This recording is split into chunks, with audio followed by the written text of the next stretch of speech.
106 miles to redemption. We stole the devil's car. We got a half a tank of gas. It's dark, and we're wearing sunglasses. Hit it!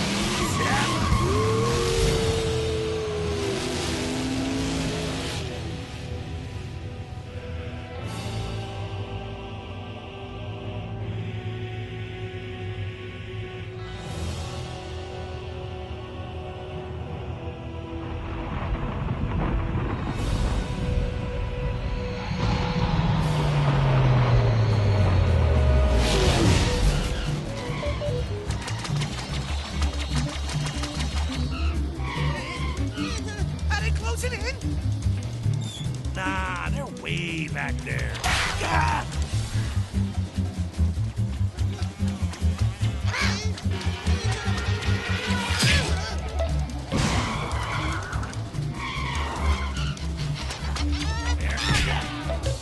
Can't this bucket of bolts go any faster?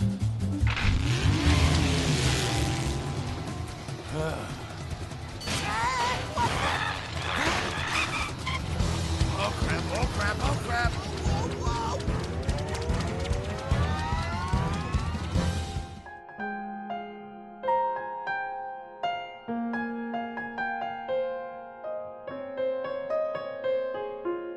Hello everyone, my name is Sarah Edmonds and I'm the editor-in-chief of For Page and Screen magazine. I apologize for not having my camera on today. We're having some technical issues. But anyway, here with me today is Christian Patchell, otherwise known as Patch. He is the author, correct me if I'm wrong, were you one of the authors on the script? Yes. Yeah. One of the authors and also one of the artists on The Brothers Grimm, The Not So Great Escape, which we had the honor of publishing in our first issue.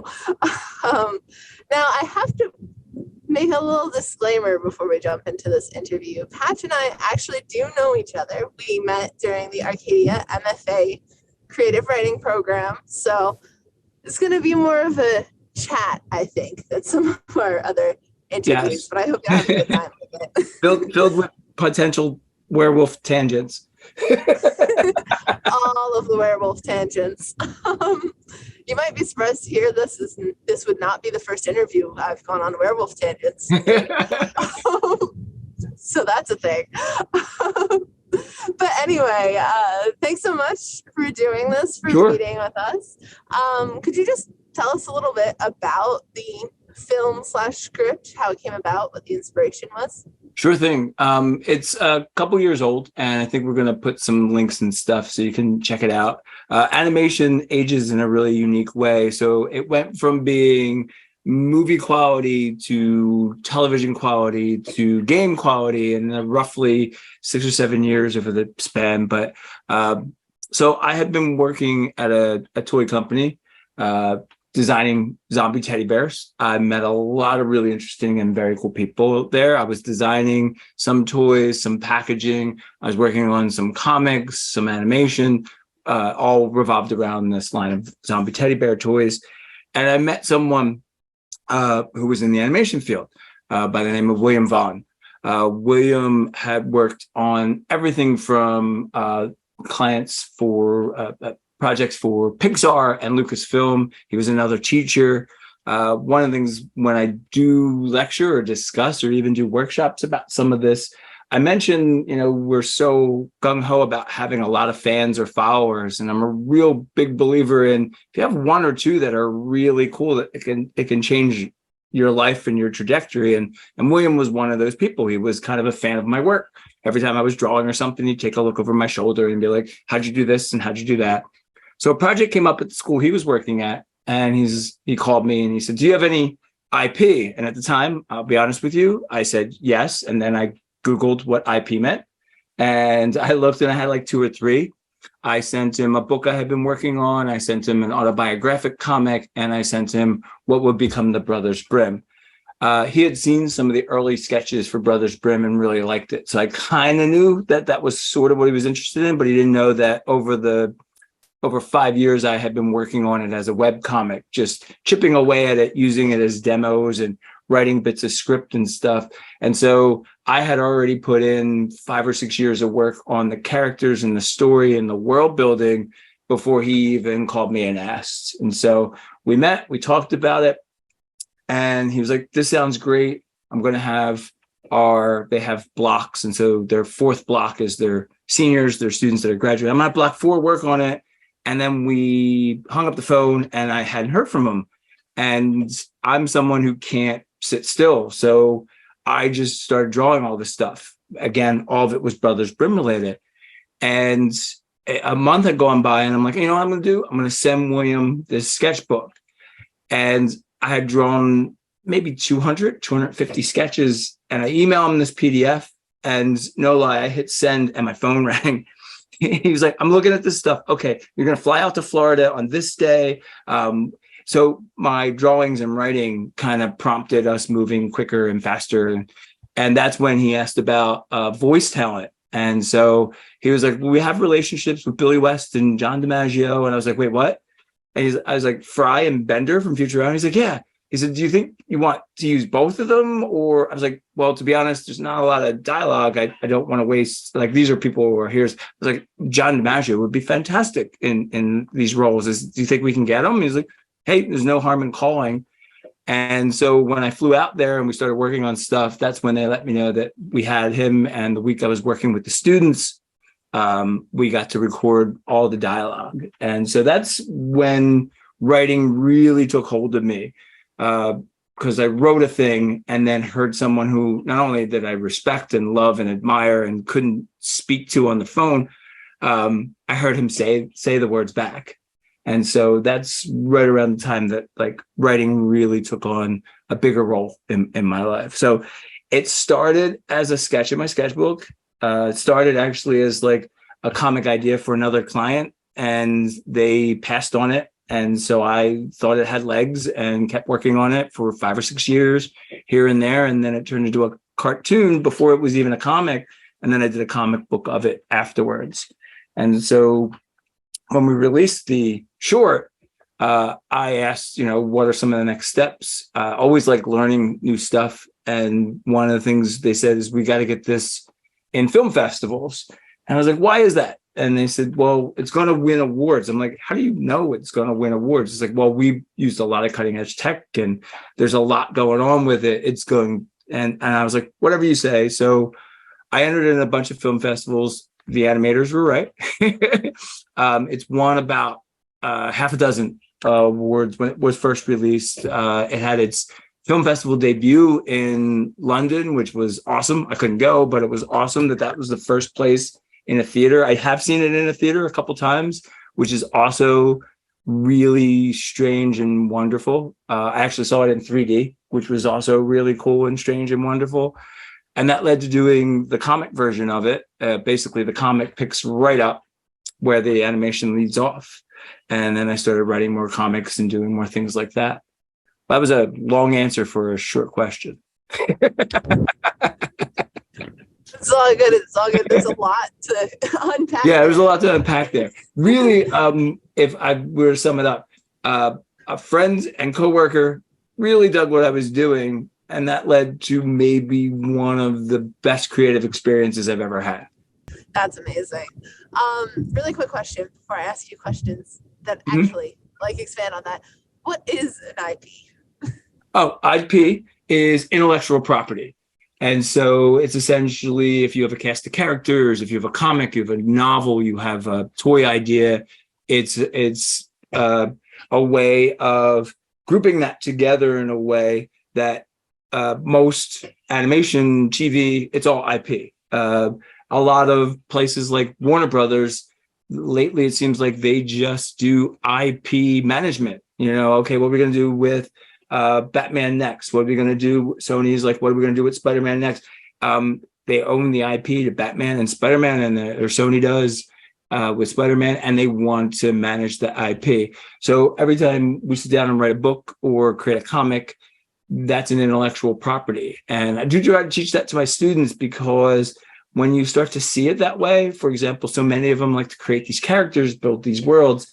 If you treat it and see it as an intellectual property, then you're not going to sell it entirely.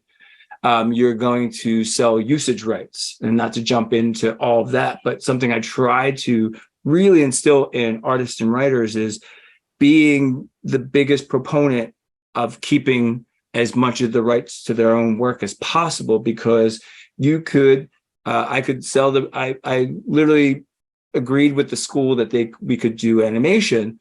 I held on to all the characters and the rights. They actually even gave me all the digital files. I was allowed to do whatever I wanted with them. The only thing we were not allowed to do with the animated short was make a profit off it, since it was student work. And so we just used it as promotion. So I was later able to do a comic. I did T-shirts. I did bookmarks, pins, stickers, because those are my intellectual property and I can do it. And that was really eye-opening, and it's something I tried to do in workshops and classrooms is talk to students about. When you make a thing, it's you're the sole author of it, it's yours, and there's a lot of potential there to do a bunch of different things. Okay, that's fascinating and really helpful to think of it that way, for sure, because honestly, even when I was going through film programs and everything, we never talked about it in that way. Like, there's a little bit of business side, but I feel like having that discussion is not something that's present enough. No, and you know what, too, like, having done stuff like this for a good number of years now, the several generations behind me, like a lot of my students, which are college age, high school age students, they're really interested in the business part. And I don't think enough programs and schools understand that if someone came in and said, okay, here's what a contract looks like, students would pay attention and ask questions. I've done a lot of talks about that part, the business side of graphic design and illustration and animation and writing, and they really are interested in it. And so I do think that it's important.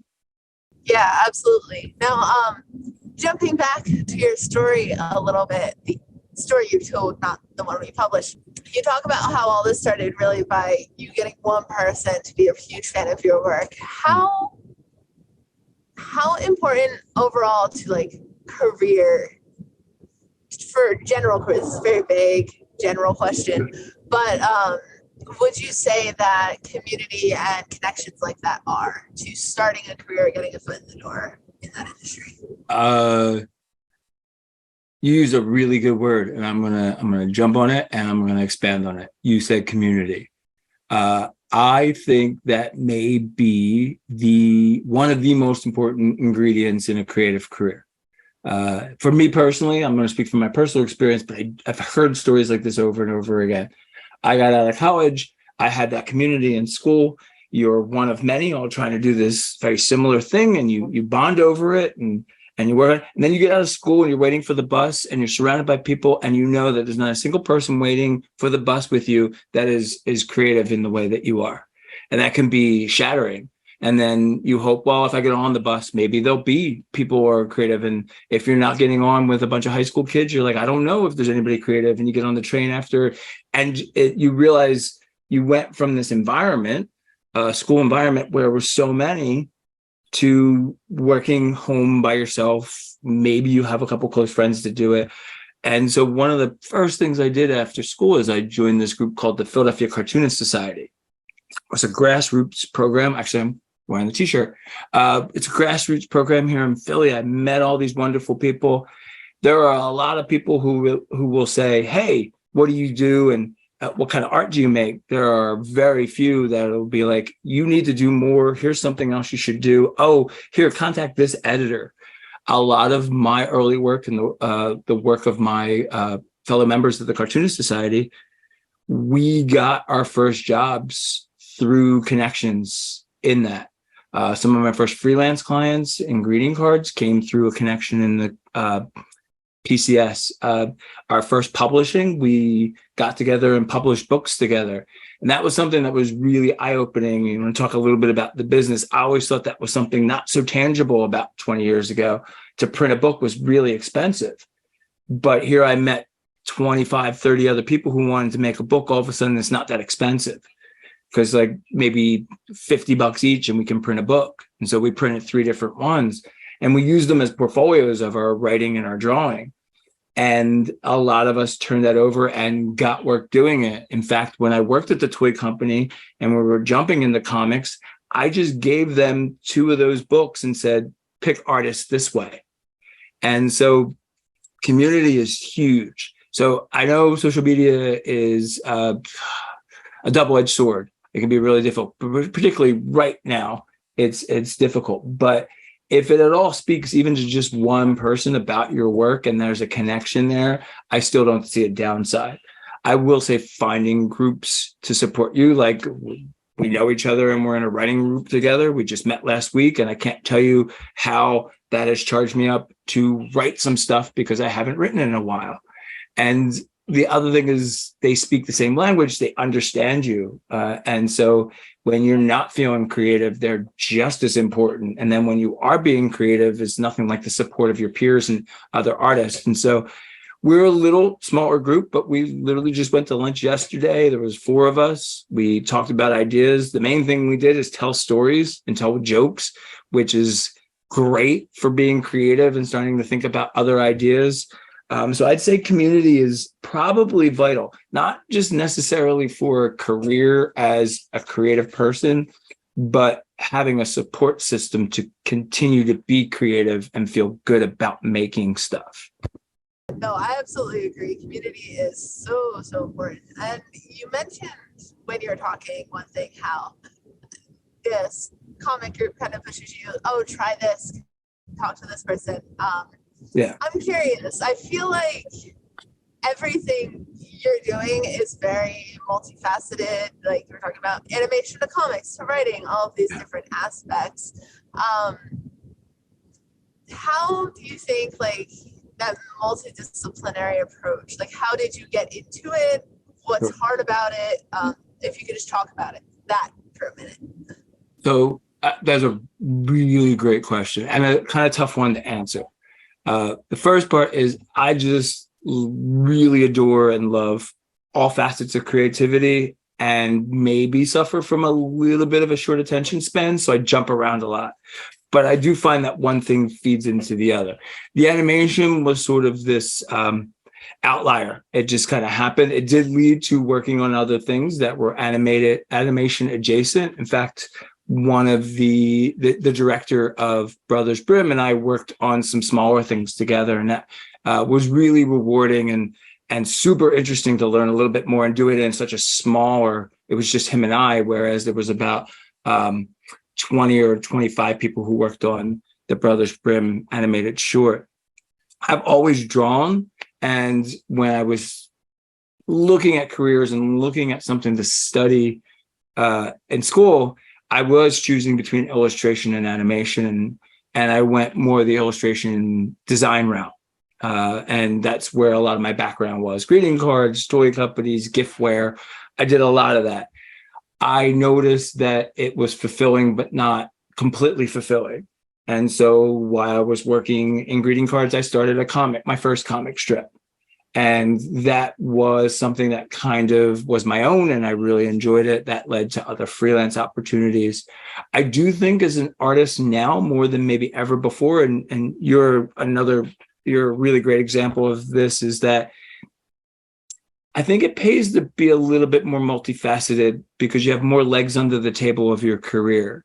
I've watched a lot of people focus in on one thing and they do really good at it for a decent amount of time, but then someone pulls that leg out from under that table and their table falls over in terms of their career. For me, I've got I've got writing and drawing and comics and teaching and workshop and online store and all this different stuff under that table, and it supports it in a better way. I do think I probably have a little more success if I focused on one thing, but I don't know if I would enjoy the process as much. And to me, they're all kind of linked together in terms of different mediums have different qualities, as well as I want to work on this now. And lately, though, I've been trying to work on or look at projects that can kind of maybe incorporate more than one discipline in terms of, is this visual and some writing? Is this a lot of writing and maybe a few visuals to go with? Can sound play a role? And so it's always interesting to sort of experiment. So the upside is I'm always definitely engaged and having fun with the work I do. A downside might be you look at my website and you're like, what does he do exactly? Does he write comics, draw comics? Does he write books? Does he draw books? Does he make greeting cards? And I do a lot of it. The older I get, the less I care about how other people, though, maybe see what I make or how they want to brand me. I teach branding to students, and my brand is that it's fun to work with me and I can do a lot for you. That kind of what you were asking? Absolutely.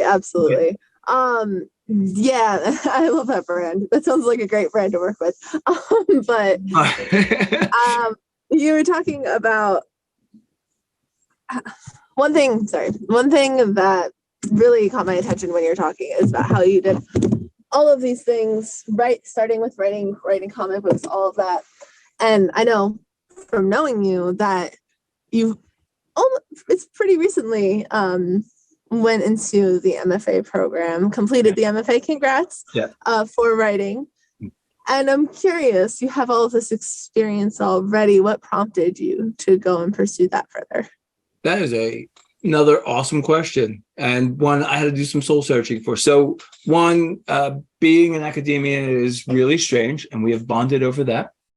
And so part of it was a base need of being taken a little bit more seriously in academia, having a master's degree. And a lot of folks really kind of nudged me in the direction of, well, you should do something in design or illustration or visual. It should be visual. And when I started looking at different programs, the writing programs are the ones that spoke to me the most. I had written a book that was much more of a sketchbook called I Put the Can in Cancer, A Journey Through Pictures. I wrote this book and I started to do some classes, workshops, lectures. I talked about the book quite a bit. And when I was getting introduced as an artist and an author. And that second word is a word that I never used to describe what I did. I always leaned heavily on the pictures just because I had done that longer. But when push comes to shove, I had started to write a bit more. And I felt this need to study it a bit closer. Essentially, what dawned on me was I had spent the better part of about 25, 30 years focused on words and pictures, but really only focused on the pictures. And I wanted to spend some time with the words.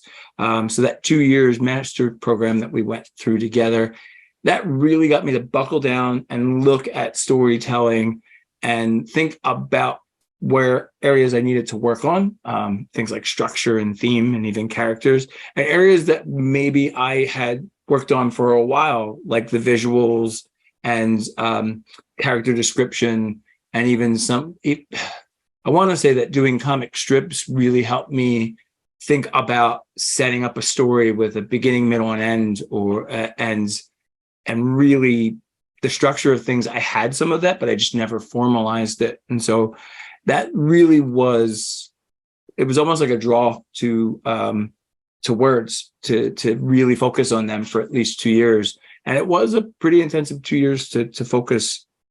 And you also, when you do something every day, you get better at it quicker. And there was something really nice about knowing that I was going to focus on writing in a way that I had never focused before. And now when people do introduce me and they call me an author, I feel a little less, what's the word I'm looking for? Imposter. My imposter syndrome is a little lessened by the fact that I studied it for 2 years. Still feels weird to be introduced in that way.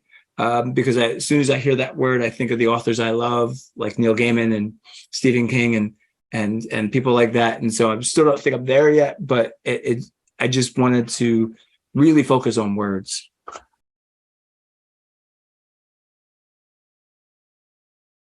A while back, I was asked to talk to an elementary school, Okay. 4th and 5th graders, about my writing, particularly my writing in comics and things I did. Mm-hmm. And so I said, okay. I said, the person I was working with was another mentor. She had hired me to teach this graphic storytelling class at UArts. I've worked with her forever. She's another author I really admire. Mm-hmm. And she also got my illustration students. I really appreciate that. Like that they took classes with her and she really got them. And that went a long way with me. And so I was like, let me just send you presentation. Before I sent it, I showed my wife, and she goes, "Yeah, you want to take out the slides with the 2 images of teddy scares with blood splatter?" I'm like, "Oh, yeah, I guess so." And so I took those out and I sent it along, and I said, "Just be sure to look at this. I want to make sure everything's age appropriate." Mhm. And I got the feeling that she did, but not through the scrutiny of age appropriateness. Just like, "Oh, this is cool." Mhm. So I show up at the school, running a couple minutes late, but not super late. Pull in, grab my stuff. I've got things planned. Walk in the front door. I see her. She's like, "One of our moms is going to take you to the gym. They've got some coffee and stuff, and the other writers there." So I'm walking around. I'm super nervous, and I'm just saying hi to other people. Start talking to one person, because I could see and he could see we were both just as nervous and out of our element as possible. So we just, and then another person walked over, and he looked at my badge and he goes, "Oh, you're Patch." And I go, "Yeah, why?" He goes, "I'm the principal. Can I talk to you for a minute?" Oh, okay. I had been there, no lie, Sarah, for like 7 or 8 minutes before I had to be talked to by the principal. And he goes, "Your presentation." I'm like, "Yeah." I said, "I ran it by Ellie. I'm not going to linger anything that's too creepy. I'm going to tell the students in advance that I do some scary stuff, nothing overtly scary. And I'm going to make sure that I don't rest on anything scary. That way it doesn't. And I will let them know in advance." And he goes, "Okay, no problem. Great." I proceeded to then have the same interaction with 2 other 4th grade teachers and the 5th grade teacher. As soon as I walked in the door, they're like, "Your presentation." By the 3rd time or 4th time, I was like, "Oh, let me tell you about my presentation." Not gonna lie, I just did the whole spiel. And I was just like, part of it made me feel really uncomfortable and really comfortable at the same time. So like, I always, much like yourself, love a good story. And so we had lunch after, and I'm sitting with this one guy. I gotta look up his name. He had done music and writing. He did some music for some shitty horror movies, and I'm like, I need to do a deep dive. Another comic book writer in front of me, a teen kind of romance young adult writer, and we all started talking. And I said, "Well, did any of you have a conversation with the principal?" And they're like, "What are you talking about?" And I told them the same story I just told you. It was such a good icebreaker. Every one of them had a story very similar to whether or not their material was appropriate. And it led to conversations about, are we being too protective? Or is our institutions getting too protective? What's happening? And the woman was like, "I don't know. It just feels like you have to write in a smaller box than you ever had to write before." And I'm like, it's a really good way of putting it, because I don't think that way until I'm done. But like, I don't know if anything I do is age appropriate. If you look at it in descriptive form, and then you see the artwork and you're like, well, maybe it is a little bit. And like, anything I do is much less violent than any video game that any kid sitting in there has probably played before, but we don't attach those 2 things. And so, 7 minutes, 8 minutes, I was talking to the principal. It was awesome. He was like, if you were casting a principal, you would cast this dude. Bigger guy. He was a little sweaty. He looked really uncomfortable in a large group of people. It was like, oh my God, just right out of central casting. Like, this is our principal. And he came right over to me, and I'm like, he's going to say something, I know. That's so funny. It's great. I remember when I was in like 4th and 5th grade, I'm like, I read some weird shit. Yeah. Like, I definitely feel like kids are more open to and exposed to things than teachers at that age. Like, for sure. Yes. Like, things come up in the classroom, and I'm like, do I want to research that and know what that is? And students will sometimes tell me, don't do it, Patch. You don't need to know that. And then other times they're like, yeah, you should know what ninja milk is. Should I really know what ninja milk is? I don't know what ninja milk is. I don't know if I want to look that up. I think it's a type of energy drink. I'll be honest. I kind of learned about it on the peripheral, and I was just like, no, please. Okay. That's safe. But yeah, you had to talk about getting the MFA to kind of like bolster your position as an educator, and just to work that into your comic writing a little bit. And I was wondering if, thinking as an educator, if getting the MFA and focusing on story has influenced the way you teach at all in your classes? Absolutely. I happen to teach graphic design and illustration, and I teach one creative writing class. So it definitely helped with the creative writing class. That's a no-brainer. Helped in ways I didn't expect. Yes, I thought I would be able to read other students' work, come from a more experienced angle most times. The part that I found really interesting is students in that class interested in pursuing their master's. So that experience was fresh, and I was able to talk about that. On the visual side, so many of the students I teach in graphic design and illustration are interested in storytelling. So I do talk about my experience, how I never felt that I gave enough focus to that. And mainly is the way art education set up. It's kind of hard unless you kind of know. And then you're like, oh, I'll take this design class and this creative writing class. So one, in terms of an advisor, I can encourage students that I see have that narrative itch to kind of pursue it outside of their major. And then with teaching things like a senior thesis, or I teach a class called digital imaging, I feel like I write stories better and actually compose stories better. So when I come about to crit that work, and or a lot of our thesis, particularly at Arcadia, students are doing children's books, zines. There's a huge interest in visual arts with a strong narrative. I get a lot of storytellers from freshmen on to seniors. And so I feel pursuing writing has made me better equipped to teach, mentor, and kind of guide some of those students.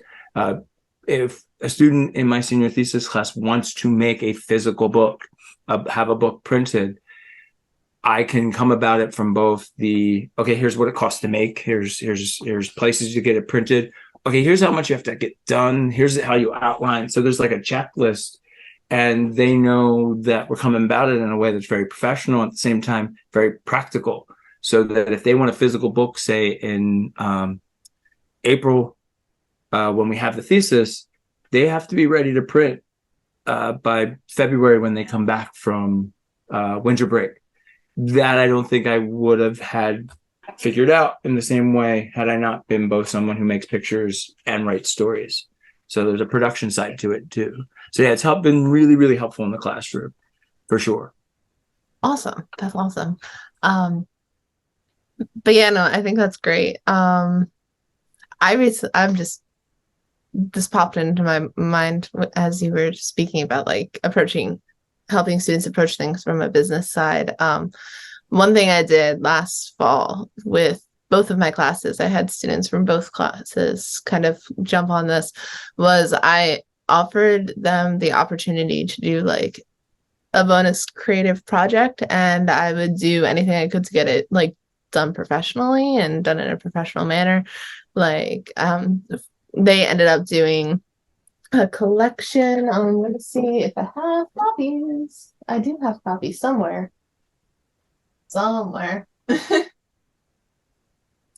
They exist somewhere. But it's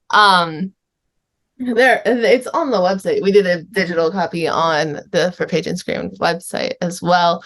They ended up creating a collection called When the Moon Was Ours, and they did the cover art for it. They submitted a bunch of different prose pieces, poetry pieces. I think one student may have submitted a screenplay. She was very involved with film. I know she was interested in it. I know one thing she submitted was a screenplay turned into a story. I don't remember if she also submitted a screenplay or not. But we did that. We got it printed in a physical copy. We went through all of those motions, and I ended up having to mail them because there were delays in getting them printed. But, it happens all the time. I think sometimes when there's delays, production issues, even someone saying they're going to submit something and they don't, you can get mad, you can get disgruntled, or you can be like, well, this is very real world stuff. I've worked on several anthologies and comics, and people get busy, jobs happen, things happen, life happens. And so I love the more practical experience I think we can bring in the classroom as people who are authors and artists and make stuff, as well as educators, there's not only like an importance to it, but there's a want for it. Like students are curious about that. The questions I get the most, both during classes and after they graduate, actually, as soon as we're done here, students just emailed me about creating a logo and how much they should get paid. And I was like, luckily I have several emails that I answered the same things. So I go back, find out what I said to them, cater it to this particular student and the job they're talking about.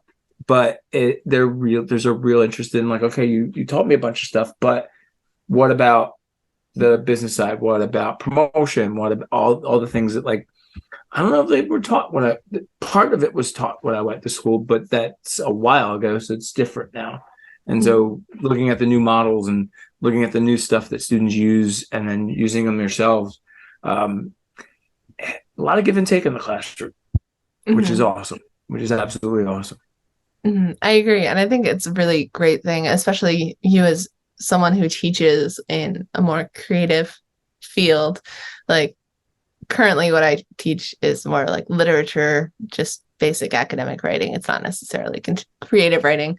But still like trying to incorporate some of those creative aspects and presenting it in a way that's not just, oh, we're doing this for fun and because we love it. Like, yes, that's true, but also doing it because it's a viable and important career path you might want to take and explore. Absolutely. Yeah. And I think that the new creative is multidisciplinary. Someone who does a little bit of everything. And honestly, whether you're an author or an illustrator or a designer, you're going to be your own marketing. No one's going to understand what you do as well as you do. So you're going to be your best spokesperson in self-promotion. Something that occurred to me, going back to an earlier question, and you were asking about writing and then teaching in the classroom. Something else that's come up recently, which I so appreciate and love. I have so many students who are interested or think they're interested in writing and drawing, say comics, or writing and drawing a children's book. And they attempt to write. They realize during the time that we're working on stuff, either they don't enjoy it or they don't feel like they want to do it, or they realize how hard it is. And there's something really great about that, and them discovering that earlier than I ever discovered it, that it is either going to take time and you're going to have to focus on it, or you have to know that like you will collaborate. And that might not be a part of what you do, but you still have to have that skill of interpreting words. At the end of the day, most visual arts are interpreting a piece of text, whether it's design, whether it's illustration, whether it's painting, something. A friend of mine gave a lecture and he showed his portfolio and there was type on every page. And he said, the type of work I do, the kind of work I do, it will never not be seen without typography. So in my portfolio on my website, I want to show that. And I thought that was really great. He always wanted to give a context to his work. And I think a lot of artists in general, that's something we have to really push, the context for our work. We can see it everywhere. When we're sitting down writing a thing, when we're sitting down drawing a thing, it's really easy for us to be like, this would be a great book cover. This would be a great short story in an anthology about this. Not everybody sees the things we see. And so, but the ability to give it some kind of context, whether it's through written or visuals, is extremely important for the next generation of people being creative. That's interesting that you bring that up and that context specifically, because I know with writing and also with art, once you create the thing, it exists completely separate of you. So you give up a lot of, pretty much all of that control once it's out into the world. And I just think it's interesting, this idea of like bringing context to it as an inherent part of it. I don't know if there's a question in there, but I'm just fascinated by that. Yeah. I don't want to think of it as hand holding. Maybe it's more of a spotlight, right? Like how you show a thing, it gives it the context. And in terms of control, you're absolutely right. I don't think you can control how someone would interpret what you've written, what you've created. That's really a personal experience. That's something that's very hard for some of the more fine art students that I talk about. They talk about exhibition and where the person might stand and look at it. And I take them very seriously. At the same time, I'm like, once you put it on the gallery wall, once you put it in a book, once you put that music, upload that music, the way someone interprets it, that's the most fun and the most scary, because you have no control. The part I do focus on, the parts that you control, are how it's used, your rights to it, all those things. But when it comes down to how it's interpreted, how people might see it, I think context can super help. It can like almost highlight, maybe highlights better than spotlight. But all art is so subjective, which makes it harder as an instructor. How do I put a number on a piece of artwork and give it a grade? And at the end of the day, I tell my students, I'm like, meeting your deadlines, showing up, being engaged, kind of as important, if not sometimes more important, than the actual thing that you make, because that's subjective. What I might find really successful, you might hate. And so you don't want to ever do it again. I've had friends who've had portfolios after 4 years of school, and it's just filled with good critiques. It's not personal. It doesn't mean anything. And so they spent a year or two redoing their whole portfolio after 4 years of school. And so it's trying to find that balance between the thing that I love and the thing that I put out into the world, and have other people, hopefully, I don't want to say love it, that's a little much, but maybe enjoy it, or finding entertaining, or just get engaged for about. That's the other thing. I love writing more long form, because people spend a little bit more time with it. When you write a comic, we spend a lot of time writing, drawing, making for something that's pretty quickly digestible. I love the art form. I think there's no other art form like it. In terms of engagement of the reader, the spaces in between those panels, people are filling in the blanks. The word bubbles, they're hearing the voices in their head. The visuals, they're seeing it move in their brain from one panel to the next. I don't know if there's any other art form that asks that of the reader in that way. You don't show image and text at the same time in most art forms, and when you do, you're not asking them to fill in the blanks between panels or between things. So it's awesome. The only downside I'd say is it depending on the person, it's quickly and easily digestible, and also probably depending on the size of the comic that you might be reading. But still, it's pretty quick read. Like a decent sized comic, which is 22, 24 pages, talking about 15 minutes. That's pretty fast. The same amount written in long form, you're asking way more time of the person. And so I like that I dabble in both, but there's something really nice about somebody wanting to spend a little more time with what you created. I think that's a really good point. I'm thinking back to like early middle school when I first got into reading manga, and I would buy a volume of manga at like Barnes and Noble, which is 20 minutes down the road, and I would read it in the car and be done with it by the time we got down the road. Totally. Or and you go, yeah. I eventually became aware that I was doing that and being like so speedy with it, and have made myself like slow down and be like, okay, I'll read it, then I'll look at it. Yeah. And kind of not separate that, but like take the time to do that. And part of it that comes around from the fact that like I dabble in trying to draw manga a little bit. I say dabble for fun, because I don't have the self-discipline to like invest the time into it. But it became more aware of like the process, and I'm like, okay, let me like actually look at this and a bit more. So do you find, and again, like now I'm asking you questions. This is That's awesome. fun. Okay. So you doodle and draw a little bit. I know that you make film and that. So visuals play a role in the way you think in terms of writing sometimes. You find yourself like you've grown up on manga. You and I talk about movies probably more than we talk about writing, which is probably not the best thing, but that's so cool. So do you think of the visual first? Do you think of the words first? Do you think of situations? Just kind of comparing notes. Yeah, it's kind of funny because I consider myself like not a visual person, which sounds counterintuitive, and maybe it's just me misunderstanding like what people mean when they say that they're a visual person. But like I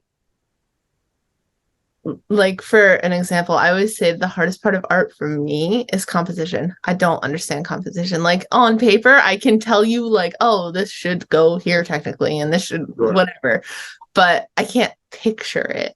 So like in my head, I'm bad at that.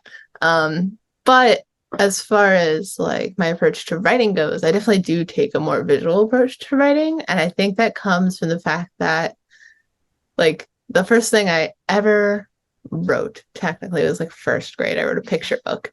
And then from there went into like poetry in elementary school and middle school. I had planned and started to write a trilogy of novels.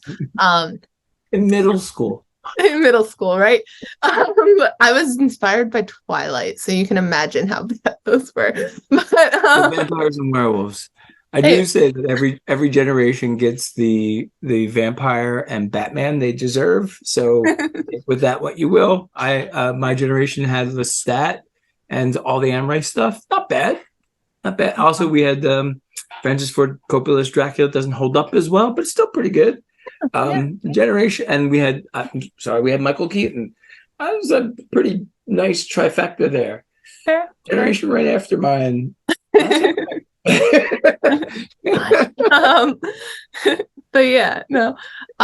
So then in high school, I'm just going through life history now. Then in high school, my senior project, because for senior project you either had to do something like related to a career you might want to go into or do volunteer. Remember that stuff. One of the two. And I was like, I'm a terrible person. I'm like, I don't want to volunteer. So I did I said I was really interested in writing manga, and for my senior project, I was going to write a volume of manga, and it was a collaborative thing I did with a friend of mine. Actually, at different schools, it did not work out.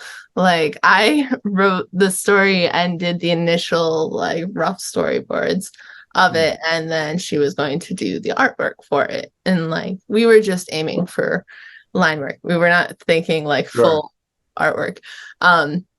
It never got to that stage, but like they took my sketchbook full of mostly stick figures and were like, okay, you tried something, go ahead. I was like, cool.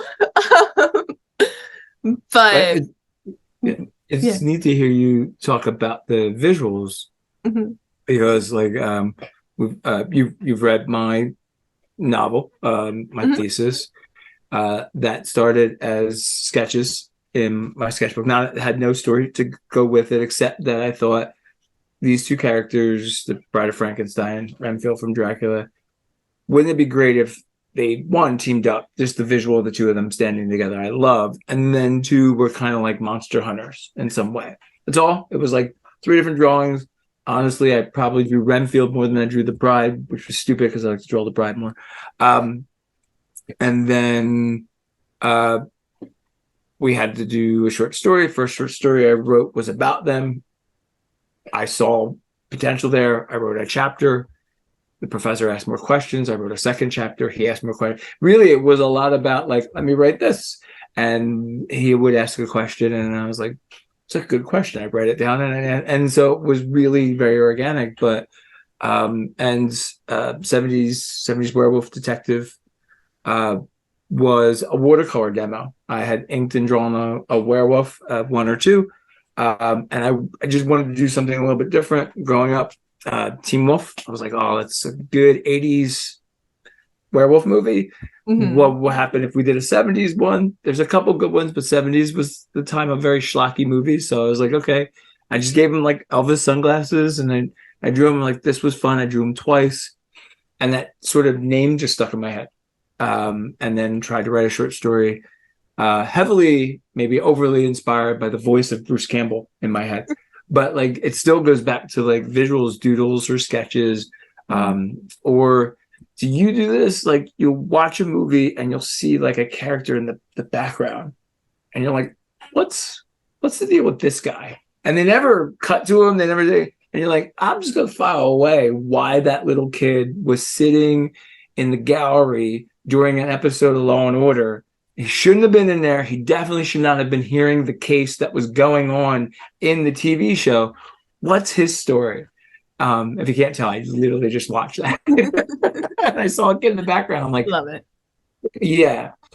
But so sorry, I think I cut you off a little bit. Good. You were like finishing up your manga, and there was a but in there, and I'm curious where that was going. I was just gonna say, but like every time I went to story, like I wanted to do all of these visual things, but the story always came first. Like it was the story, and I'm like, oh, this seems like it would play really well visually. Like, and then going into college, I went in as a cinema major, and I added an English major later, but was primarily a cinema major. And I really into script writing. Whether did a few like plays, like short plays writing that. Mostly film script writing, and absolutely loved it. And I think part of the reason I loved it so much was because I had this preconceived notion to be taken serious in writing. You had to write like hard-hitting life things that had to be really personal. And I was like, well, I'm not going to do that. Like, I have nothing to write about, like, whatever. So in film, like, you can do anything, and like, there's audiences for every single genre, and they're more open about being audiences. Like people are generally aware of the audiences for all of the genre. It's not positioned as in like, oh, drama is the only film that you can go see respectively. And so I did film for a while, and then senior year, I binge read the Lord of the Rings trilogy. I had read The Hobbit in 5th grade and loved it, and then later on tried to read Lord of the Rings in like middle school or high school and hated it. So I tried again, end of college, hated it, but for more legitimate reasons than just not being able to follow the names.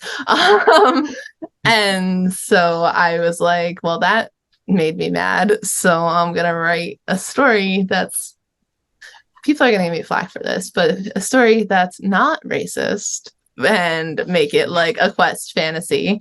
And so I did that.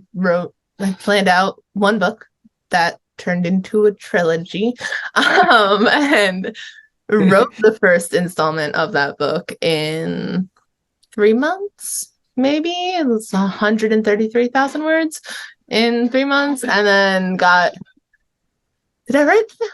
wrote the whole second one. It was a little bit shorter in like 6 months after that, and I'm halfway through the third one. I have no intention of ever releasing these. I just want to write them for my own sake. But like I had never written prose in that way before. Right. So it was a lot of fun. I realized it was a lot of fun. I'm like, hey, I might want to do like more creative writing.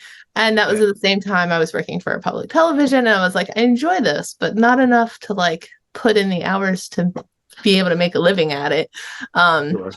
So I was, sorry if you hear banging in the background. There's a lot of noise back here. So I was like, hey, I might go get my MFA. And the MFA is the only reason I haven't finished the third book, because I was like writing it during our first residency, and then we had to do all the writing for the MFA, and I was like, oh, no, that's not getting done. And I just haven't picked it up again since. But I noticed pretty early on in the MFA program that the way I write is also very visual. Like I don't have a whole ton of emotion and like thought, mind reading, and like all of that in my stories, at least in the first draft. It's all just like what the characters do and what the place around them looks like is really how I draft, because that's how I write scripts. It's the characters' dialogue and the set design. Yeah, exactly. That's like that's the first formal way I learned how to write creatively. So that's like what leads me to writing every time since. And it's kind of really nice, because most people, when they go to edit, they're like, I have to cut all of this stuff. And I'm like, my manuscripts grows a size and a half whenever I edit, and it's great. And I love it because of adding in all that like fun embellishment stuff. But yeah, anytime I write, it's always like very bare bones at first, and it prioritizes that visual and like what you would need to like make this a thing. Yeah. And I'm a fan of that. I don't know if it's the best way to approach writing, but it's the way that works for me and I like it. So Like with writing and the arts in general, and I talk about this with a lot of my friends that are artists and students and fellow faculty. Makes teaching very hard, but at the same time makes it wonderful and kind of open. Hearing your story, my story is very similar. I started with comics. I copied them out of the newspaper, the comic strips and stuff. Thought I would try writing like stuff. I go back to it, and you can see, oh wow, I was watching He-Man, and when I drew this one, and I was like reading Garfield when I drew this one. So like you see your influences. Constantly drew pictures. I think I told you previously, I was deciding between animation and illustration, but focused on illustration because I like the idea of having, especially at that time, it was still traditional animation. So could have, in a month, I could have 3 or 4 pieces, maybe more, or 3 seconds. And that balance threw me off. Now it might be a different thing because I don't think I'd go that path either now because it's more of an engineer than an animator. I think I'd still probably go more illustration and design. And then when I got out of school, I was still interested in comics all through school. The 90s were really wonderful time for comics, things like The Sandman. Literature was playing a huge role in how comics were written. Previously in the mid 80s, it stopped being, I don't know if it truly stopped being a kid's medium, but there were some more grittier, for better or for worse. It got really dark from about 85, 86, from like The Watchmen and The Dark Knight Returns to yesterday. And so like they've been pretty dark, but I love that stuff, especially in college. Comic The Crow came out as well as like the movie. And I was like, okay, well, maybe let me look back at them. I started a comic strip and I started to realize the part that was lacking. My art was pretty good. The writing needed work. And so I started to focus on it. I kept focused on it. And it sort of, the reason the past sounds so similar is like, okay, well, I like this, and children's books are like this. Maybe I'll write a beginning of a children. I have like 2 or 3 different children's books started. In fact, the one chapter I wrote, I submitted to the program to get in, and I was surprised. Like, yeah, and I haven't pursued that same character, that chapter any further, but that is the project I've been working on over the last year or so. Which is a lot of paintings and single panel and maybe multiple panels of that same character. And then it grew into like short stories. And then you start to enjoy the short stories and you're like, well, what happens if I take this character and I spend that much more time with them? What does that look like? Not there yet. I've only written one thing that was the 60,000 words. I've been struggling ever since to think of, honestly, I think it might be, our paths might be similar in that the next thing I write that might be as big might be the second book, because it's the thing that I have the most ideas for. You know what I mean? Like in terms of something longer. I even wrote the first book, and you may have done the same thing, seeing the second and possibly the third. Although I think it might be a little bit different. I see the third as having all the characters that I dove into in the first 2, and just exploring them a little bit. So it's probably a collection of short stories to build the world out. I don't know if that's the smartest thing to do, but then again, like I don't necessarily follow the right path business wise. Although I'm seeing more and more things online. And if you look at romance does this fantastic.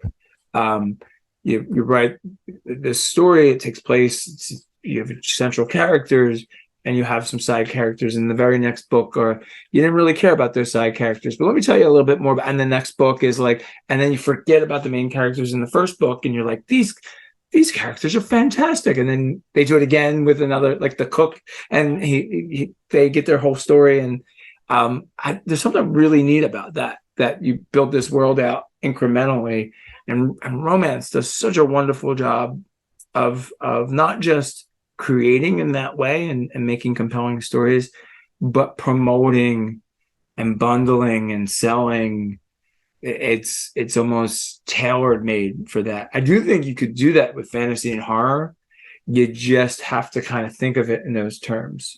And I think some people are doing it. I don't know. I can't think of anybody offhand that's doing it really, really well, or as well as some of the, because like with horror and stuff, you want to tell a different story as opposed to having it all take place in a similar, I shouldn't say be as general or reductive as that, but it seems like, you want to scare people a bunch of different ways.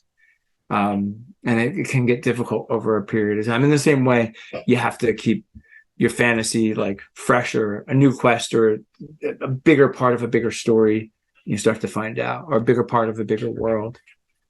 But it's neat to hear our paths are different, but they kind of take some of the same beats, which is really neat. And I've found quite a few authors that are like that.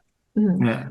Yeah, that's interesting. That's funny that you said you submitted like a chapter or an idea from something else to get in for the submission for the program, because I actually wrote a prequel to that fantasy trilogy, and that was my submission to the program.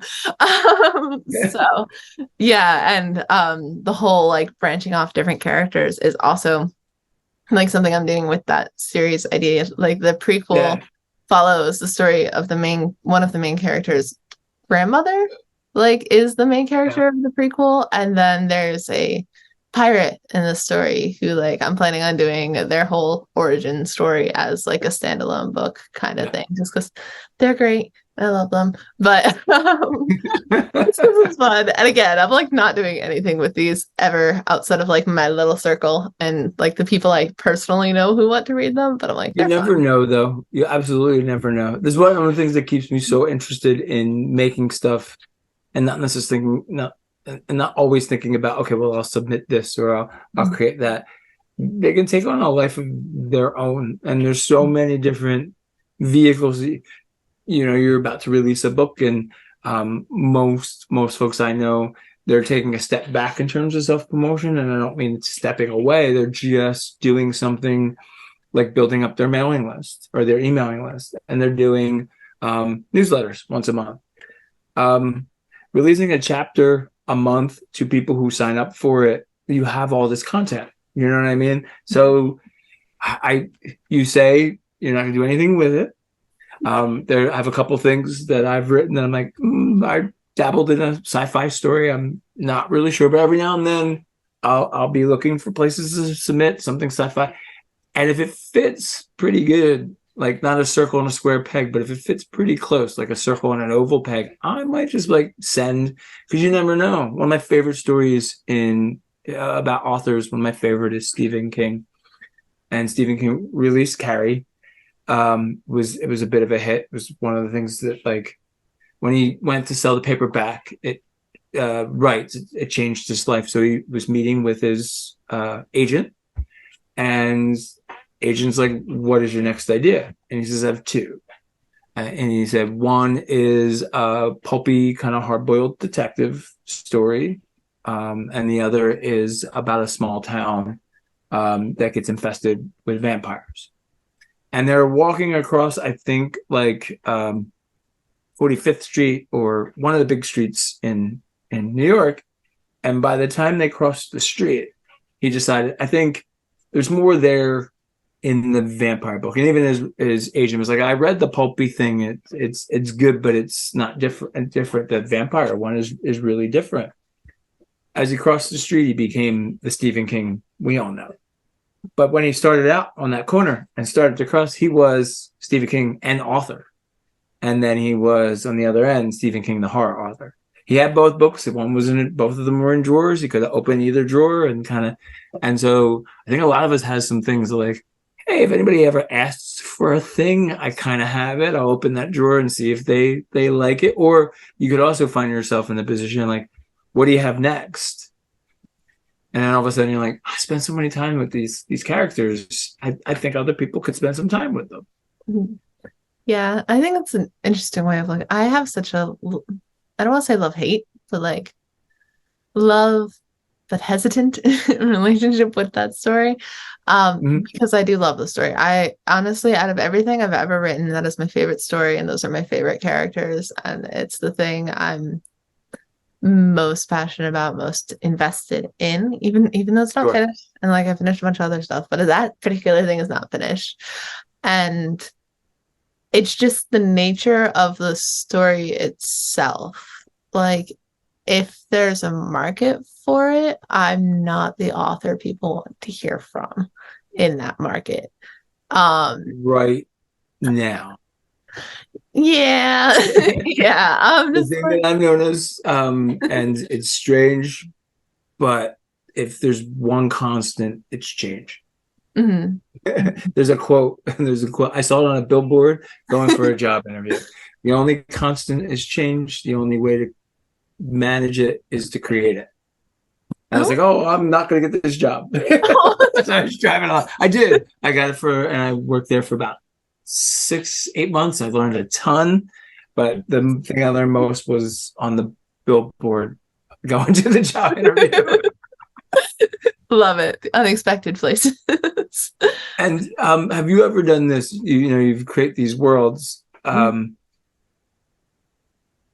you may not have shared some of the stuff that you made. So you pull a character out, put them in another world, and so like nothing's wasted. And that's also probably a little bit of your film background too, because like small budgets, you got to use every bit of film. We did it when we did the podcast. You got to use everything and anything. There was some mistakes we made, and like, well, they're recording a podcast. They would make some mistakes, which added to a layer of it.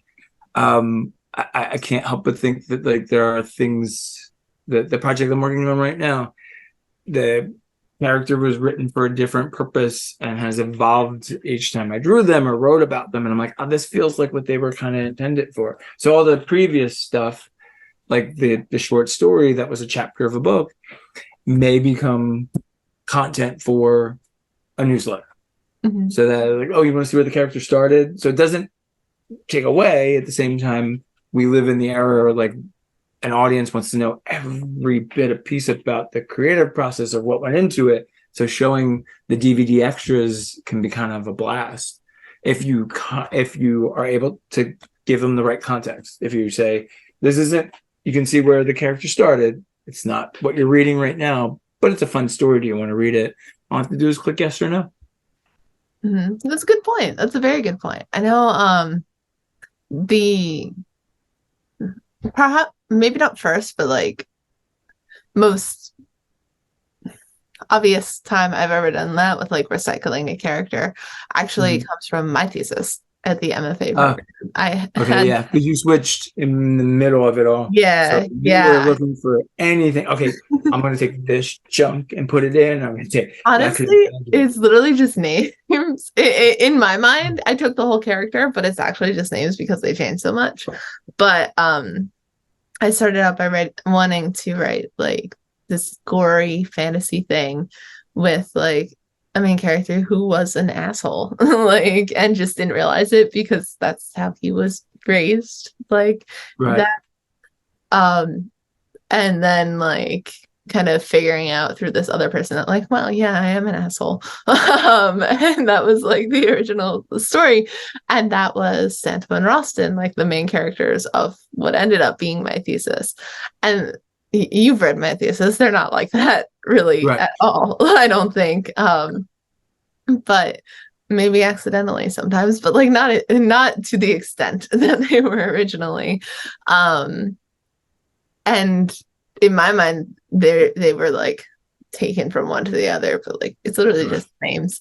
And I do still want to write that in your head though, there were probably traits and characteristics, even if you went against what you had originally wrote, that was helpful.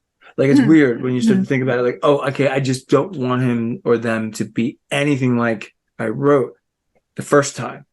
Well, all of a sudden you now have choices made, which I think is like the hardest part, especially when you're starting fresh or starting on something new, is you have so many choices. How do you kind of weed through and come up with an original world or original character?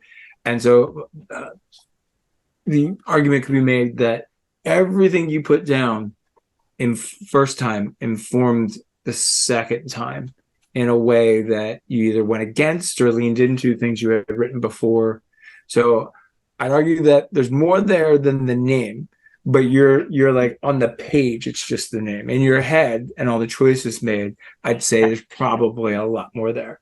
I agree. I think you're right for sure. Now to jump back a little bit, you were talking about like how you decide when you're going to submit work, if you're going to submit work. I'm just curious, like how this is gonna sound like a weird question. But like how have submissions been going for you lately? Like how are things looking? Okay, so that's a loaded question, right? I'm sorry. So one, I probably shouldn't be, but I don't know if it's because my work in other areas of the arts or my work in printing when it came to comics or making some of my own things.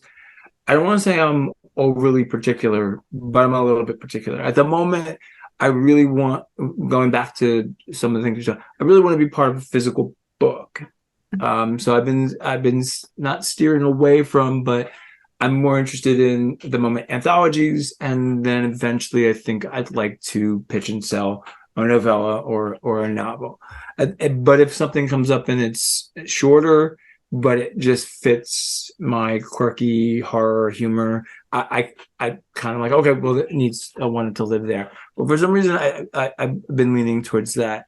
We've talked previously, I've mentioned I didn't set out to get things accepted. I set out to get 100 rejections. And I'll be honest, if I'm being completely transparent, the last year I haven't been as rigorous about that as I probably should have. Meeting with our group and doing things like this holds me more accountable. So I'll just say it now. I'm back into it a little bit more. I just got an email from Duotrope, and I'm like, oh, let me go through that list and see if anything fits. But when I did do that, I think I got about 15, 20 rejections before I received an acceptance from Scary Dairy Press. It's a smaller press. They're doing an anthology called Vinyl Cuts.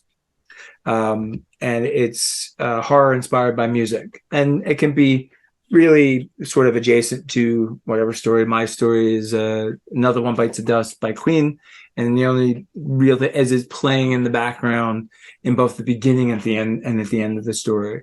It does play a kind of pivotal role because you sort of understand the joke that's sort of set up in the first page closer to the last couple pages. And it messes with, hopefully messes with the reader just a little bit. And so once that happened, then, and you know as well as I do, then you get, okay, I have to read over that contract. So that takes away from submitting stuff. It looks like there's been some hiccups along the way. There, again, my heart goes out. You do your publication. It's 2 or 3 of you, I'm assuming, on the best day working on it. This press is 2 people. So anytime there's a hiccup or a roadblock, my heart goes out to them. I know that they want to get things done. And so it looks like around September, October of this year, that book will be coming out, which is cool. It has the 70s werewolf, the first 70s werewolf detective story I've ever wrote and edited a bunch of times. And so I'm real excited about that because it really sums up.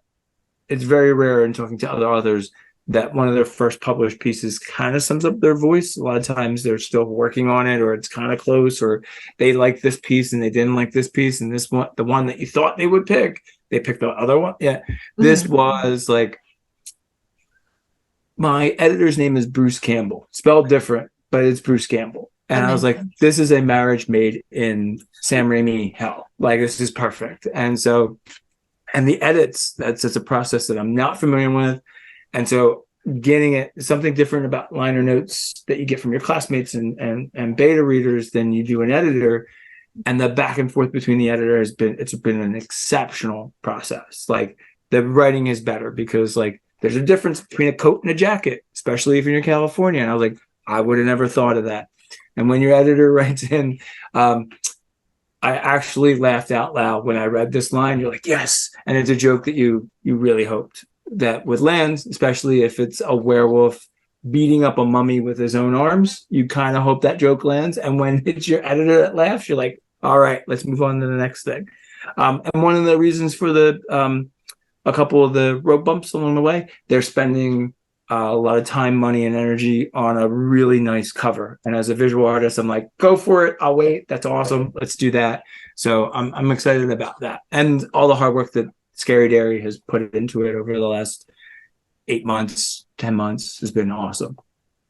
But yeah, so in terms of submissions, I was focused on that. I'm just getting and some freelance jobs, and so now I'm circling back around to getting it. So it kind of happens in stages. It's almost like this circle, like submit. Okay, now I'm working, I'm doing this, creating that, and then you come back around, like, all right, submit, and then start it all over. But it's always been a little bit different. The other thing that just wrapped up is the 5th volume of Patriot Tales, which is a comic I write, and 2 other artists draw and color. That for me is strange and wonderful in a totally different way. Both of them are former students at UArts that I had worked with there.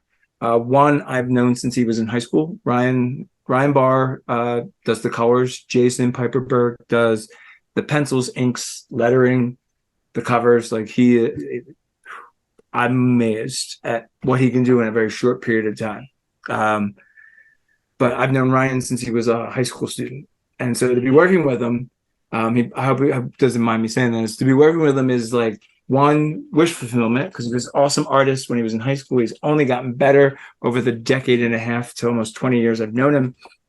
And to be working together, and also just to see him doing some of his best work. Jason, too, is doing some of his absolute best work. I don't know if I should be writing the voice of George Washington.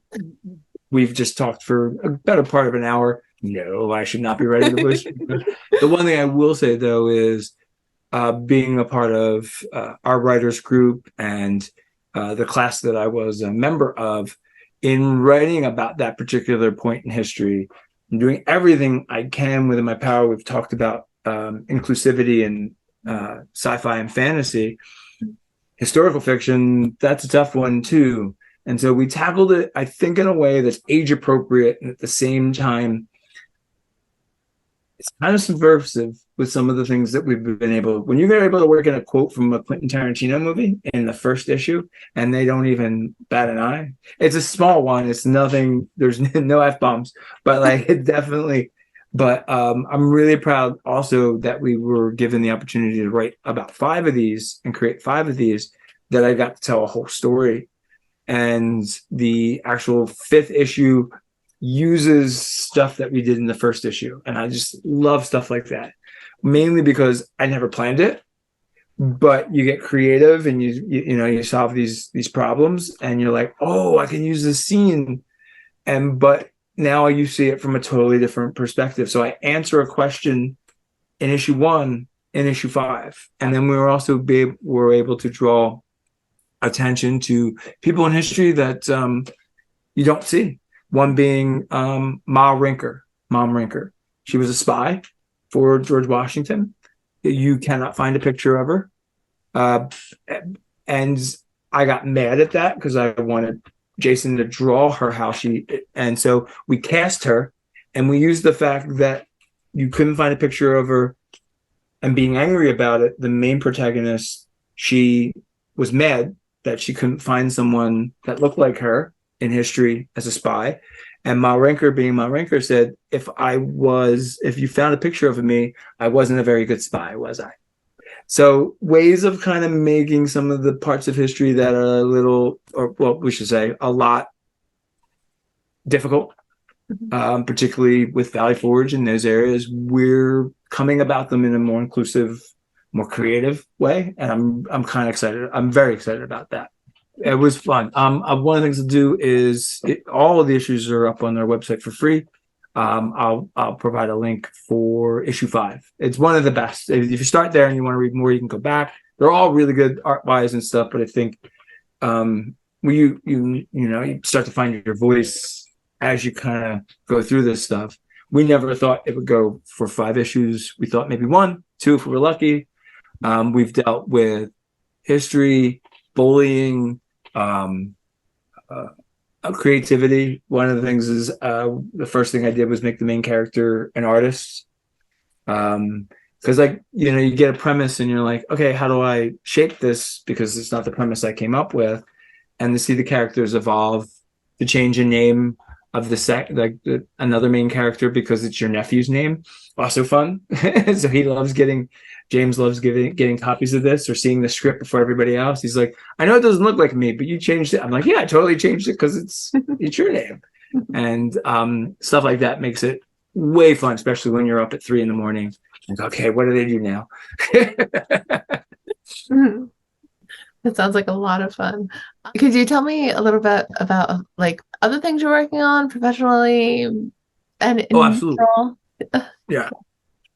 So I put my thesis on a shelf to come back to. I've come back to it in drips and drabs. One thing that happened with our group is some really good feedback. So I did write a basically preface to it to kind of tie it up in a way. Not ready to share that, but like plan on going back over it. Keep getting very encouraged by my wife. Like, you need to put it out there. I've written 2 more 70s werewolf stories.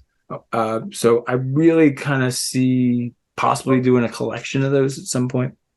Cool. I've got an idea for another one, and maybe an idea for a longer one. And so I've like a couple with that. The 3 that I've written so far I really like, and I shouldn't say I have an idea. I have too many ideas to get down on paper. And every time I watch another like classic horror movie, I'm like, oh, I haven't done anything with the Creature from the Black Lagoon, an updated version, and then I haven't done a mob story. What happens if I combine the mob story with the Creature from the Black Lagoon? And I'm like, oh, so like it gets real. So damn you, John Wick. So like watching and like getting inspired by different things. I have been working on a collection of some short stories and comics that revolve a little bit around some darker issues like death and stuff, but in maybe like a quirky humor kind of way. I think that I sort of imagine as a Kickstarter. Unfortunately, the project I'm working on right now fits really into it, so I kind of want to finish one before the other. The one I'm working on now, I have a character called Femur. Basically, he's a boneheaded character. I've drawn and painted a bunch of times, and now feel like I have a voice for that character. Mm-hmm. And so I've been doing kind of very Charles Adams-ish inspired single panel comics, very kind of New Yorker, mostly black and white with a little bit of color. And it's really fun because usually I have to write, when I write a script, I have to write the setting, the dialogue, and then panel to panel to panel. With this, it's an image and a short story. So it's part comics and still feels like picture book. And it's been an area that I've not delved into a lot. I still want to do some things sequential. Building up the weird family of friends he has too has been a lot of fun. Like I used lesser known cryptid, the Squonk. Have you ever heard of the Squonk? I have not heard of the Squonk. Okay, the Squonk is from PA. The Squonk is I think I'm saying that right. I'm pretty sure it's Squonk. Mostly a Poconos.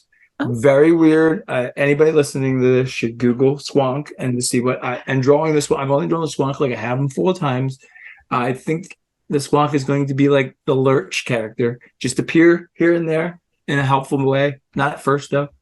And I'm hoping to go with that webcomic series probably before Halloween of this year. So like it's the timing of it. I hope to have it done and up and just keep filling it and then promote it around that time. So yeah. And then my wife and I do a convention, Philadelphia Alternative Comic Expo.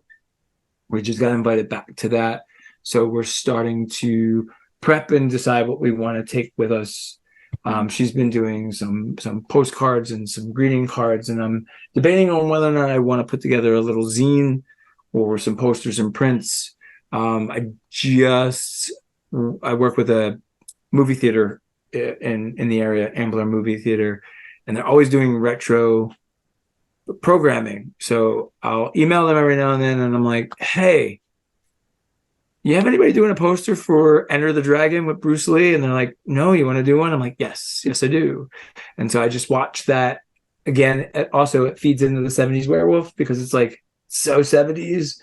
And the archetypes they use in that particular movie, I'm like, oh, this was good research. So I'm going to do a deeper dive in some of the visuals on that and start on the poster in the next couple of days.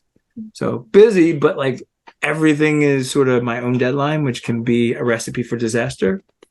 So I can do all of it or none of it until, like we were talking before, until the deadline really creeps up on me, and then I have to do it. Yeah. I feel that. I feel that. I will say this is a bit of a tangent, not related to that, but I feel like the MFA program kind of worked against me with deadlines because honestly, because I had been so good at like, oh, I'm just gonna write this thing. Like I want to write it, so I'm just gonna write it, and there we go. And being in the MFA and the master's program, like the MA at the same time, I had to do so many things at once that it's now really hard for me to sit down and work on one thing start to finish. Yeah. And that was like how I wrote the book in 3 months. Like I just sat down and wrote on it every time. And now I'm like, okay, I have a million other ideas of projects. I'm like, do I want to work on like this cheesy Clerk style vampire script? Do I want to write this like lesbian figure skater story? Do I want to work on like this hot rod book? Like, what do I want to do? So many can you things. Mash them all together? It would be amazing. I'll be honest. No. When you said clerks and vampires, ooh, there's a really weird story behind that one. Like, I was at a friend's house in college, and she was telling us about one of her friends who had a really old dog, and the dog used to fall down the stairs because it was like so old. And I don't want to laugh because it's horrible. No, but visual. It was like one of those little white fluffy dogs. Yeah, of course. It probably was like some white snowball tumbleweed. Yeah, that just fell down the step. Yeah, and so they would hear it and they would go check on it, and then whoever checked on it would just have to yell, "Kevin's not dead," to like assure the house that the dog was not dead. And like that line, it just stuck into my head. I'm like, I need to write something that's titled "Kevin's not dead," just something. And so this story, like, I love Kevin Smith and all of his work, and I was like, well, what if you had like a mechanic, like just a cheesy rundown like mechanic shop, and like a car falls on someone, but he's fine, and they're like, oh, Kevin's not dead, he's undead, and they start trying to convince themselves that like he's a vampire, and that's the story. Oh, I love that. It has to be shot in black and white. Yeah. Oh, I love it, and I have some work on it, and I'm like, it turned into this whole thing. Like, okay, I really like this now, but then I'm like, I never think to work on it because I love writing long form things. So I'm like, I'm more drawn to books. So I'm like, I want to write books, and like I love film scripts, and I love it, and they're completely different styles. Like everything I mentioned just then, completely different, like genres, tones, everything. Like, in theory, I can mash up the Hot Rod story with the Kevin's Not Dead story. Probably, I mean, I think there's a Kevin's Not. That's a full concept for a short story, to be sure. Yeah. I'm starting to see connections. I'm really glad we spent some time talking, because between like going from the visuals to our process and the evolution of it, and now we have this other thread, the Kevin Smith of it all. Yes. One of the first outings, I want to say outings, it wasn't necessarily a date. My wife went me to a Wizard comic convention in Philadelphia. And it was like nerddom. It was awesome. Enjoyed it. I wasn't sure if she would. And there was panels and stuff. And I said, do you want to go see Kevin Smith? He's a filmmaker. He's the guy that made Clerks. And she's like, sure. Is he like talking with like not being familiar? I'm like, oh yeah, he's gonna talk. He's definitely gonna talk. So we happened to be like the last people in line. We got right in, we sat down, And she goes, so this will be like, what, like 15, 20 minutes? And she's gonna, I'm like, now we're in for a ride. He's gonna talk for quite a bit, probably an hour or so. She's like, an hour or so. And I said, well, listen, you were nice enough to come with me. Like, if at any point you're like, I'm over this, or he's cursing too much, whatever, like, just tap me and we'll head out. We're sitting in the back. It's not a problem. I think it was about 2 hours in all, and no tap, no indicator, like, let's go. And we're walking out. She's like, that was awesome. He was like a stand-up comedian. Every story, I'm like, he's a really good storyteller. It was really fun. Flash forward to Kevin Smith talks about that particular talk all the time. It's the night he lost his father. You hear him talk about it in different talks all the time. It was his family was all together at a convention. It turns out it was Philadelphia that night. They went out to Ruth Chris. And so I've heard the next part of that story. So I have like this very positive thing that came out of that. And he has this sort of sad, not sort of, definitely sad moment in his life that he does repeat a lot if you listen to his podcast or you listen to him talk. But through the years, as a one Kevin Smith fan to another, how do you feel about his jumps into horror? Which, do we have any favorites in terms of him doing very campy horror type things? I mean, I'm a fan of camp. I admit it took me the longest time to watch the Walrus one. Tusk. Yes, I still haven't. I couldn't think of the name of it. I'm sorry. I got to be in the mood for body horror, and that's like basically all body horror. absolutely. Like I'm a fan. I'm more of a fan. Not my favorite things that he's done. I'm more of a fan of like Dogma. Dogma is my favorite film of all time. I have a signed Dogma poster, and it's like my favorite film. I love it. Jealous that you own that. I've Dogma DVD. It's one of the collector's editions. Huge inspiration in terms just adjacently to like the Brothers Grimm and dealing with that subject matter in a way that's humorous. Hard to believe that is like Matt Damon and Ben Affleck's follow-up to Good Will Hunting. That's so bizarre and weird. It's wild. That one's up there. On the comic book side, it hasn't aged very well. Chasing Amy was one of those movies that kind of pulled me into the Kevin Smith world, Kevin Smith of it all. I do think it was very forward thinking of the time, but you watch it now and you're like, yeah, there's another way of doing this. Mm-hmm. That's not, and not to use a word that my students will use, that's not so cringy. There's a lot of cringe to Chasing Amy. I still watch it. I just kind of like negate about 90% of Jason Lee's dialogue. And I'm like, okay, all right. Saw Clerks in the theater. That was eye-opening. I have not seen the new one. I haven't seen Clerks 3. I haven't either. I think it's going to speak to me because I'm not that far off in terms of, I think he's like about 5 years older than I am. Mm-hmm. I'd be curious. This third chapter is the most personal. Well, no. The first one was very personal. The second one was kind of crazy, go nuts. This one sounds like it bookends nicely because it deals with the heart attack and things that he's dealt with. So I'm really curious about that. Wow, my wife and I were just talking about Jason Mewes like yesterday. So it's good. I will say the movie that maybe surprised me most was Red State. Okay. Have you seen that? I don't think so. John Goodman, the actor from Parks from Tusk. Yeah, no, I don't believe I have. No. It's gritty, dark. Honestly, if someone told you Rob Zombie made it, but not with any of the over-the-top stuff or even his name just went out of my head. The dude that made Hostel. Yeah, like it's the most adult Kevin Smith movie, and you're kind of like, why do I want to watch an adult Kevin Smith movie?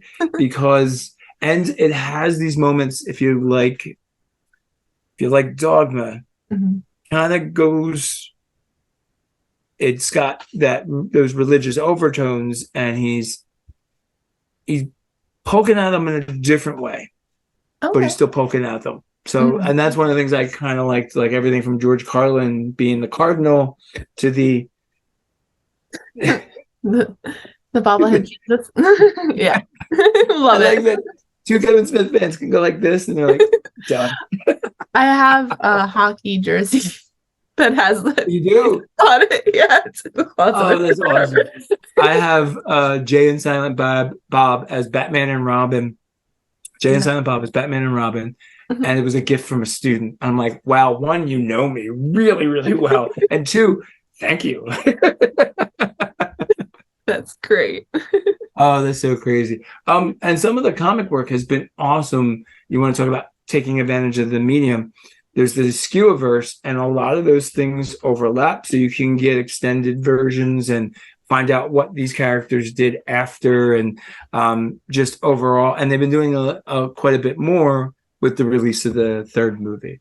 May have to go watch that. I know my I have it taped on like DVR right now, and I just haven't watched it yet. So like, very nice, very nice. Need to. Yeah, the thing is, for I think I don't want to speak for you, for a lot of creatives, the fact that he made that first movie on credit cards, and was able to turn that into a really interesting career, that's putting it mildly, but a really interesting career.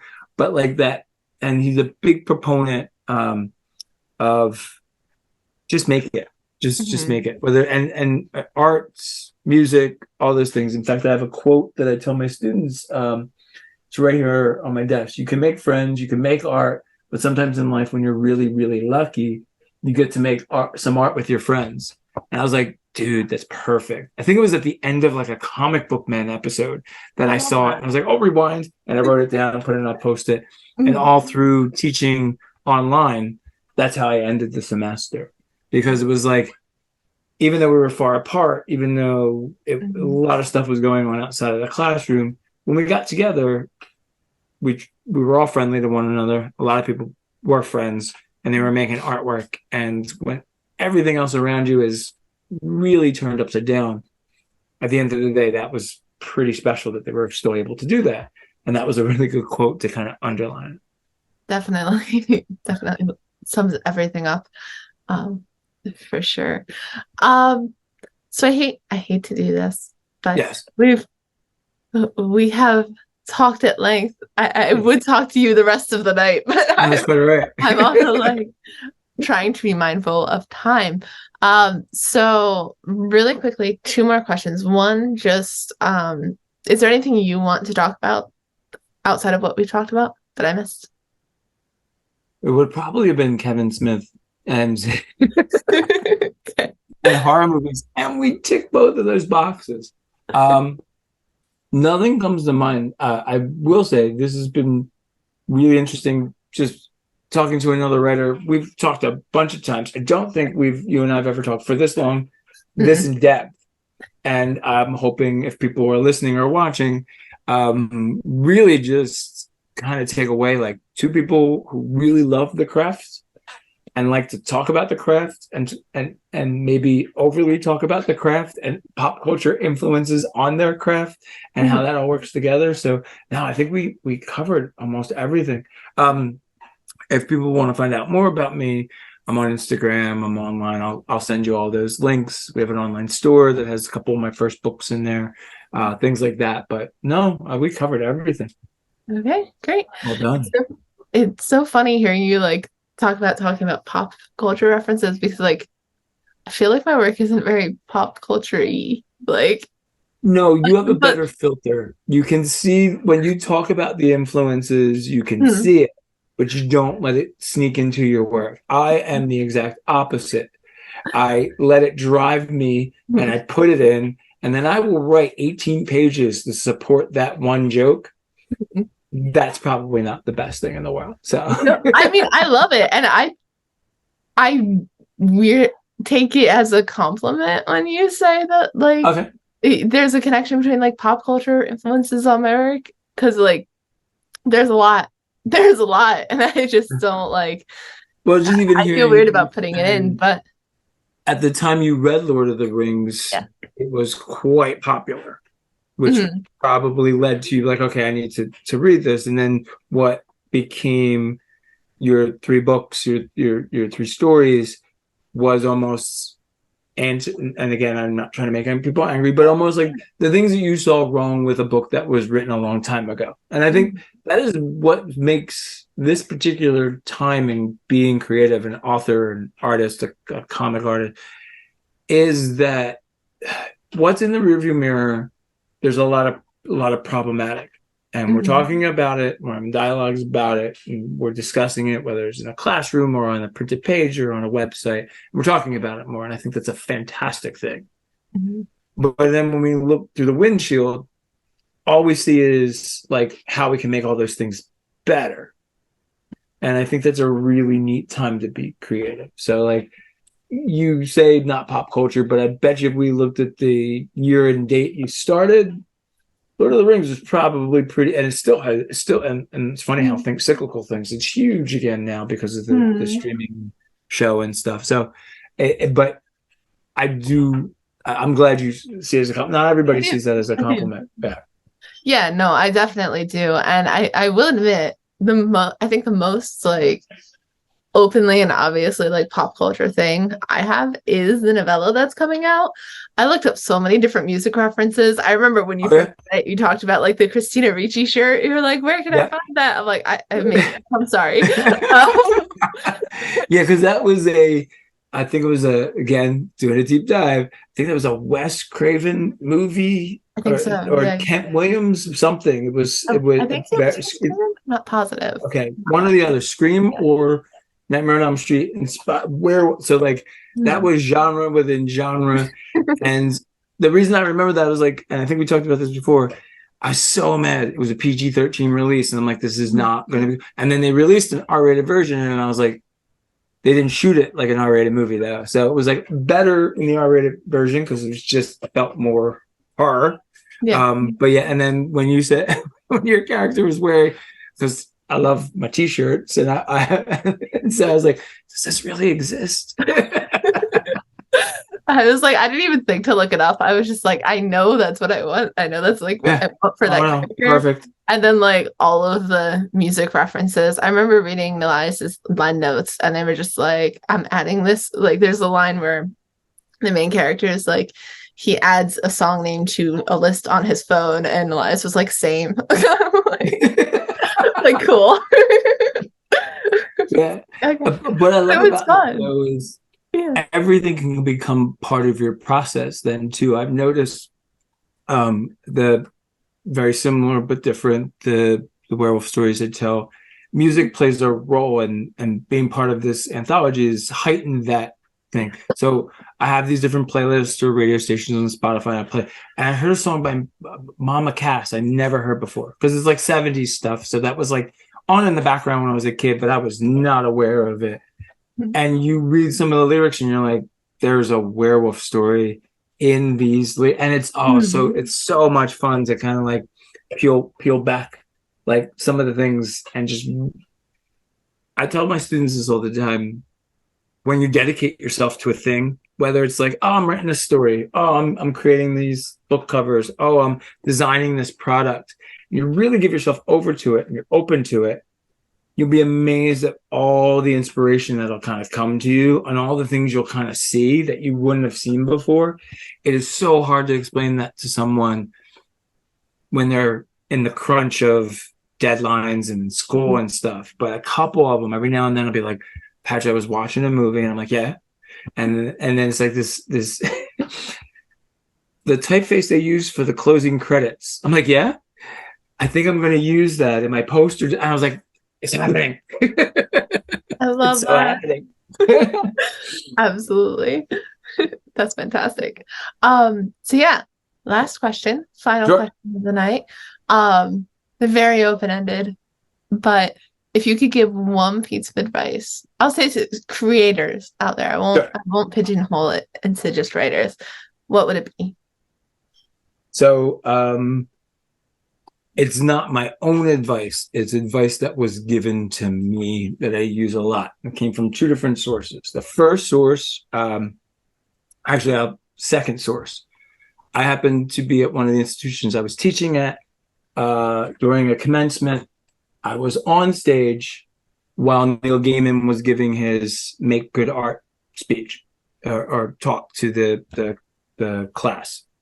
And if you watch that video, you'll see a ponytailed version of me gasping, like my mouth drop cartoon like, and how you can totally spot me because it's very tech savvy. My jaw is right like down here. One of the reasons being is when you were in that room and he was saying those words, you knew that it was going to have a life outside of the room you were in, which I've never been part of that before. Music sometimes, but someone just talking a speech that they wrote, that was really and he basically was talked about that there are no more gatekeepers, that if you want to, full circle, if you want to write a story about a werewolf armchair, you can. And he talked a lot about just making good art and being in the moment and putting it out there and finishing things. And it just, to the point where later Chip Kidd, who's a wonderful graphic designer, designed a book around with that speech, and I have it right over there on my bookshelf. And so that's always imprinted on me in terms, and Neil Gaiman's a pretty big influence. So like, always think about those words and different quotes from him. He has a quote about making mistakes, make wonderful mistakes. And I actually read that quote to the beginning of every one of my classes. I'm the corny teacher that pulls out a piece of paper and reads a quote by their favorite author. This first bit of advice came from my best friend, then girlfriend, now wife. We were talking about art, and it came in two different ways. One time, we talked about just in general, and she mentioned that if you have fun while you're doing it, that translates. And that's for any kind of artwork. If you have fun while you're writing, people pick up on that. If you enjoy the process of making greeting cards, people pick up on that. If you really love and enjoy making comics, that comes through to the point where the art and writing still has to be good and engaging, but you still might be on your journey to getting better. And if you're having fun on that journey, people will want to participate. The other thing, her and another friend of mine that both make comics were in my kitchen one night. And we're just standing around talking, just like hanging out. And I don't know what it is. Like, we have a very comfortable couch in the living room. We have chairs in the dining room, but standing in the kitchen. And you don't get more different than my wife, who does this autobiographic comic about a cat and a dog. And my friend Rich, who's about 10 years our senior, who did a comic called Angry Bastard, right? And it was autobiographic a little bit. So like, they're the opposite ends, and they both said in different ways, it doesn't matter if I have a good day, a bad day, or even just a day, I'll get good content for my creativity, for writing, for making a comic. I'll still get a comic out of it. And they both do autobiographic comics, and it was just eye-opening to me as just someone listening to them talk. And I talked to them both, and I know about their process and stuff, but the two people who couldn't work any more differently had the same philosophy, and it was not just about making art. It was about getting through the day. And that's kind of something that I take with me all the time, especially if like I'm stuck in traffic or things aren't going well or my job situation could be better. And it's like, yeah, but what a great story this is going to make. Absolutely. I love all of those pieces of advice. All of them. They really are fantastic. And there's an underlying theme throughout them. So definitely. Well, thank you so much for that advice and for talking with me. It was really great getting to talk with you like this and this much about everything. It's been awesome. For sure. Thank you very much for including me in this and doing such a wonderful publication.